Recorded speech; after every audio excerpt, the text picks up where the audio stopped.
అయ్యప్ప స్వామి మాల వేసుకున్నప్పుడు తెల్లవారుజామునే లేచి స్నానం చేస్తారు కదా, దీని వెనక ఉన్న సైంటిఫిక్ రీజన్ చెప్తాను విను. అవునా డాడీ, పొద్దునే స్నానం చేస్తారా? ఎందుకలా? ఉదయాన్నే 4 నుంచి 6 గంటల మధ్య స్నానం చేస్తే కార్టిసోల్ అంటే స్ట్రెస్ హార్మోన్ బ్యాలెన్స్ అవుతుందంటారు.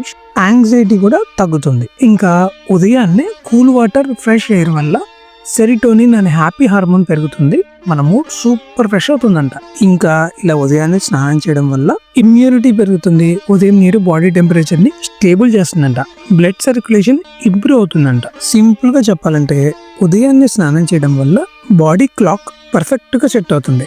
రోజంతా అలర్ట్ గా యాక్టివ్ గా ఉంటామంట. అందుకే అయ్యప్ప దీక్షలో మార్నింగ్ బాత్ అనేది చాలా ఇంపార్టెంట్. మార్నింగ్ పూట స్నానం చేస్తే ఇన్ని బెనిఫిట్స్ ఉన్నాయా? నేను కూడా ఈ టైంలో స్నానం చేయడానికి ట్రై చేస్తా డాడీ. సరే అయ్యప్ప దీక్ష అనేది కేవలం దేవుడి కోసమే కాదు, ఆ రోజు మన శరీరం, మనసు, జీవన శైలి అన్ని సైంటిఫిక్ గా రీసెట్ అవ్వడానికి ఒక ప్రాసెస్. ఇలాంటి ఇంకొన్ని అయ్యప్ప సైంటిఫిక్ ఫ్యాక్ట్స్ కోసం మన యూట్యూబ్ ఛానల్లో ఫుల్ వీడియో అప్లోడ్ చేశాను, చెక్ చేయండి.